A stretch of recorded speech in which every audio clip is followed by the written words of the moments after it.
What do you see? Listen to this. Do you see the promised land or do you see Egypt? God is saying to us in this season, He has delivered you from the land of Egypt. What do you see? God brought the Israelites out of Egypt with a great and mighty hand, mighty miracles that He performed, brought them out through the Red Sea. We're in such a prophetic time, like I've said, in this month of Nisan. It's a month of redemption where even Christ, in this month of Nisan, Christ came, died for you and I to redeem us, hallelujah, from death, sin, and the grave. God delivered Israel from a land of death, sin, and the grave, where it was bondage, it was sorrow. God brought them out with such a mighty hand, but what they could not even see, not only did He bring them out, He brought them out with much spoils.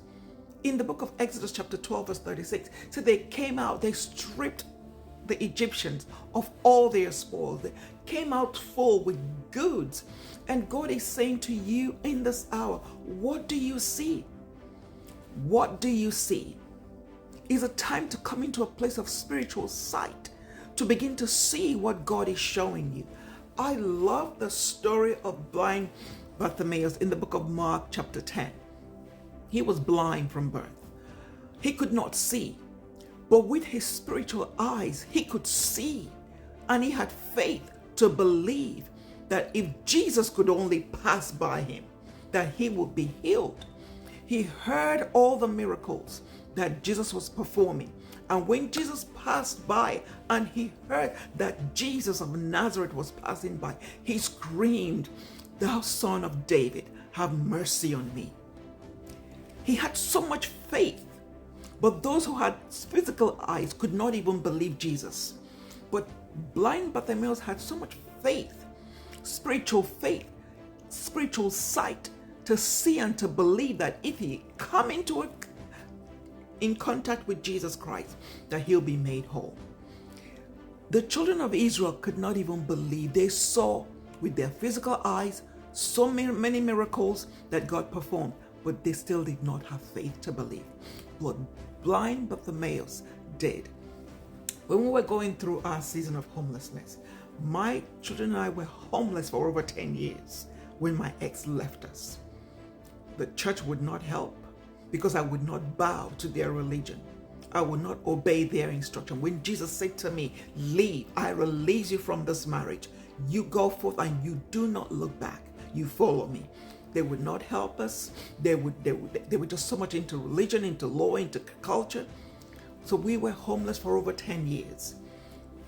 A Spanish lady gave us her home. We stayed in her garage for about a month in December of 2007. My youngest one at the time was 10 and a half months old baby. It was freezing cold in that garage. I thought we were going to die when we arrived there on December the 12th of 2007. I will never forget that day. But Jesus appeared to me on that day, and he asked me 3 times, "What do you see?" And I said to the Lord, "I see a cold garage, and my children and I and my baby, we're all going to die here because we were cold." It was freezing cold in Rialto.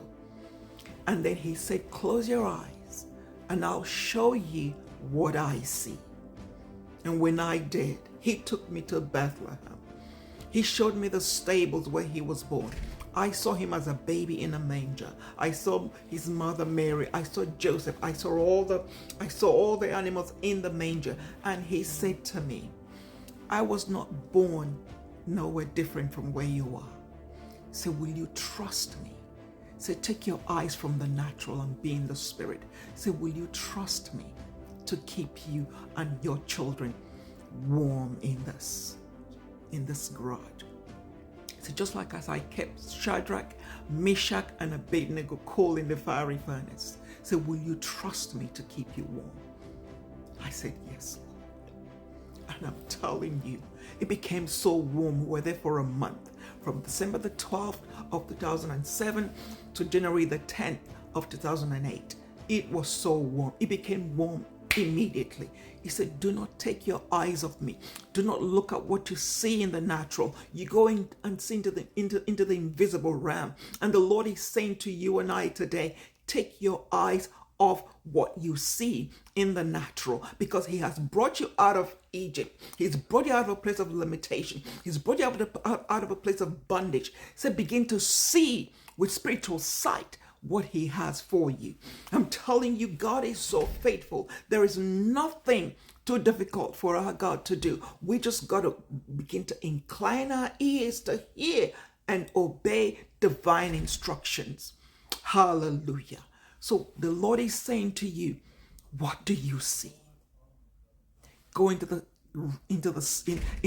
realm, sight of vision, into the spiritual realm of sight, and begin to see what he's showing you. Shalom.